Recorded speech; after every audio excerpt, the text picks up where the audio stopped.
So this plant got forgotten about on a shelf. Sarah found it. As a family, we're just giving this plant just a little bit more love, and it's coming back to life. We're like, come on, you can do it. And we're just giving it all this encouragement, and so I wanted to make it part of this video.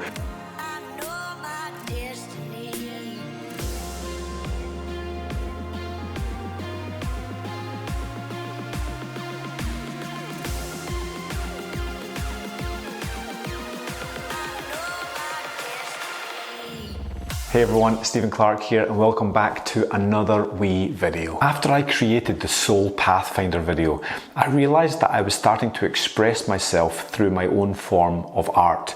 I like scripting videos. I then thought of a few scenes. I even thought of the music that I wanted, and then I created the video. And then it got me thinking, what is art? So I see my wife being creative all the time. She's a commercial makeup artist. She works with brands to create a certain look that's going to inspire a certain feeling. But then we're also parents. So aren't our children a creation? Can we call our children art?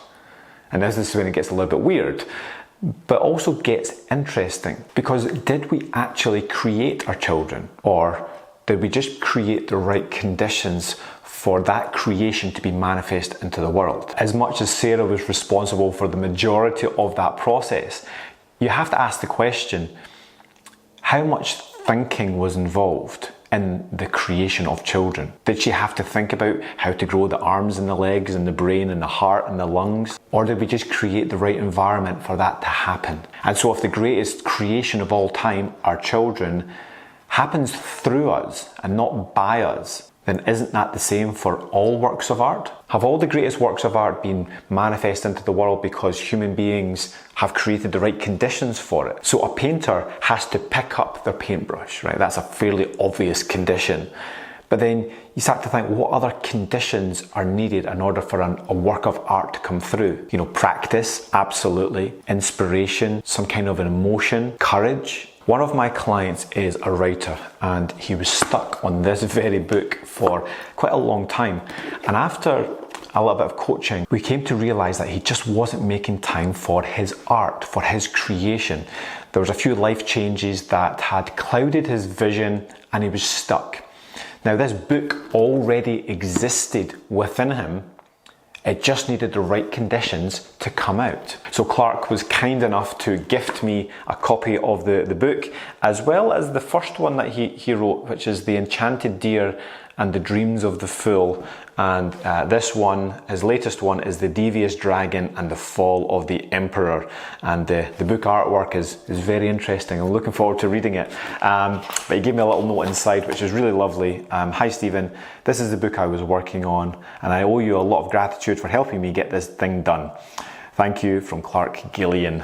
So thank you, Clarke. Really appreciate the gift. And I'm nearly finished the current book that I'm reading, so I'm going to get stuck into this one very soon. You see, one of the other things I believe we need from time to time in order to create our art is collaboration. We can't do everything by ourselves. As much as the art is being manifest through ourselves, we can take inspiration, we can take a little bit of guidance, we can collaborate with other people to help that art come through. Now, so as much as I do enjoy making videos for social media, my main art is my coaching.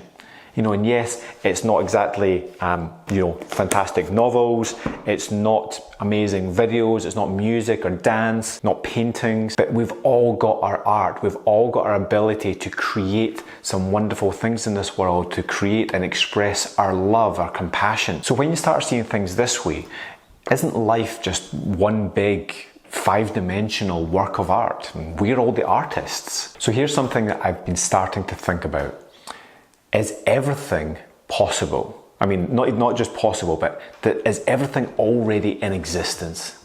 Everything already is. Everything, anything that you can imagine, anything that even pops into your mind, anything you feel in your heart, it's all there, it already exists. It just needs the right conditions to be manifest into the world. So if life is just one big work of art and we're all the artists, what's your art? Hope you enjoyed today's video. If you did, drop me a little comment. Let me know what your art is in this world. And if you choose to subscribe, I'll see you next week. I totally forgot that I've got this sorry looking plant here that I was going to mention and I didn't. So this plant got forgotten about on a shelf, and Sarah found it and she's been nurturing it. And again, this is part of the inspiration for this video is, you know, Sarah's bringing this back to life. She's creating life in this plant that was all but dead. And but you then think, okay, well, is she actually creating it? Is she creating life, or is she just creating the right conditions for life to flourish, for this creation to come out? And it's already starting to have these little sprouts come out, so it is coming back to life. So it's great. And so Sarah's, you know, she's moving it into the sunshine every day, she's watering it, she's talking to it, and she's just bringing, and we're just giving it, as a family, we're just giving this plant just a little bit more love, and it's coming back to life. We're like, come on, you can do it. And we're just giving it all this encouragement. And so I wanted to make it part of this video, again, to make this point is, you know, creation just is. Creation happens, life happens, and we are the artists. Everything flows through us, not by us, but through us. So we are the conduit. We essentially take life force and we make a creation, a manifestation into the world. And this sorry looking plant will not be sorry looking for much longer, because he's coming back to life.